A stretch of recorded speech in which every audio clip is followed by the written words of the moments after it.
মানুষের বর্তমান পরিস্থিতি দেখি আসলে এই দেখে কোনো অভিযোগ থাকার কথা না। গলাটা ভাঙিয়ে গেছে, কালকে একটা ঘরে আগুন লাগছে, ইলিবাইতে সিগলাইতে যাইয়া। আল্লাহ পাক রব্বুল আলামিন এদেরকে হেফাজত করুক। আমরা নগণ্য মানুষ যতটুকু পারি, যদি আমার সামর্থ্য থাকতে বা আমার ঘর দুয়ার থাকতে, তাহলে এইসব মানুষের এই রাস্তার পাশে থাকতে দিতাম না ভাই। তাদেরকে রুমের মধ্যে নিয়ে চিকিৎসা করতাম এবং তাদের খাওয়া দাওয়া সব ব্যবস্থা করতাম। আমি নগণ্য মানুষ, যদি আপনাদের মনে হয় যে এদের পাশে আমার দাঁড়ানো উচিত, তাহলে আপনার সহযোগিতা করেন। ইনশাল্লাহ আমি এদের পাশে দাঁড়াইতে চাই। এই দুনিয়ার আমি বাসিন্দা না, একদিন মরিয়ে যাইতে হবে। আল্লাহ রাজি খুশি করিয়াই পরকালে যাইতে চাই ভাই। বর্তমান যে পরিস্থিতি এদের দেখে খুবই খারাপ লাগে। চেষ্টা করতেছি যদি আল্লাহ রাজি খুশি একটু করা যায়।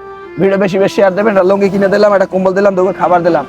আমি আর দায়িত্ব নিতে চাই, যদি আপনার সহযোগিতা করেন তাহলে ছোটটা ঘর উঠাইয়া বিল্ডিং উঠাই কাঠের ঘর এই মানুষগুলো তুলে লই যাম রাস্তার সামনে।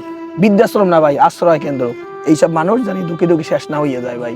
আর আপনাদের কাছে বলছিলাম কবরস্থান বানাবো, বেয়ারি সেই মানুষ যদি মারা যায় এগুলো দাফন দেওয়ার মতো জায়গা নাই, এখানে কবরস্থান বানাবো। যদি আপনার সহযোগিতা করেন আমার সাথে যোগাযোগ করেন, বিকাশ নাম্বার দেওয়া আছে। ভালো থাকবেন, ফি আমানিল্লাহ। আসসালামু আলাইকুম রহমতুল্লাহ।